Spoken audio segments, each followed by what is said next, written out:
السلام عليكم ورحمة الله وبركاته. الأستاذة رجاء الحاج منصور بن علي المحامية، في هذه الجمعة المباركة بتاريخ 17 فيفري 2012 أقول: الله أكبر، الله أكبر، الله أكبر على كل من طغى وتجبر. الله أكبر، الله أكبر، الله أكبر على كل من يحارب الدين في تونس. الله أكبر، الله أكبر، الله أكبر على كل من خولت له نفسه بالقيام بقضية ضد ضيفنا الشيخ والعالم وجدي غنيم. الله أكبر، الله أكبر، الله أكبر على كل من يفكر في غلق أبواب تونس أمام العلماء.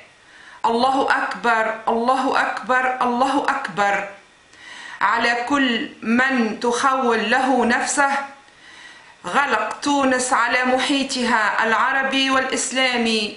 الله أكبر، الله أكبر، الله أكبر على أزلام بن علي، على من كانوا يتسترون وراء بن علي، وكان بن علي هو من يرفع راية عداء الإسلام. وعندما هرب بن علي اكتشف أمرهم.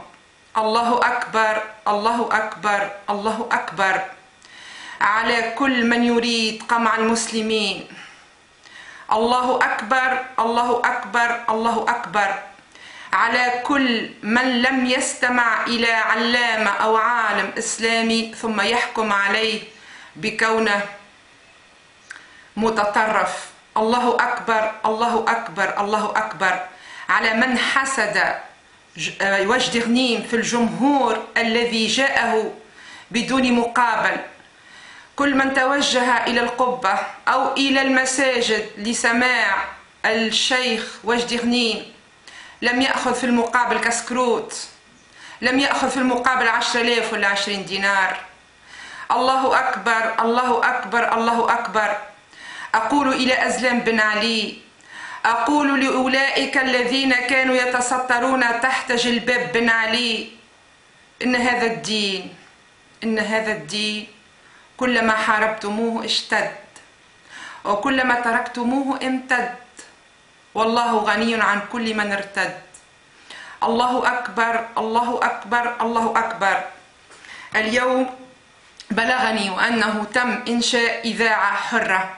هذه الإذاعة ستكون صوت الأحرار، صوت من يريدون الحرية في كنف الإسلام، صوت من يحترمون الآخر. في الحرية تنتهي حرية الشخص، تنتهي عندما تبدأ حرية الآخر.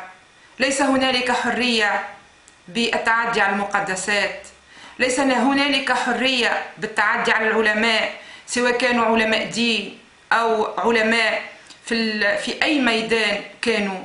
تونس مفتوحة على محيطها الإسلامي والعربي وعلى محيطها الجغرافي.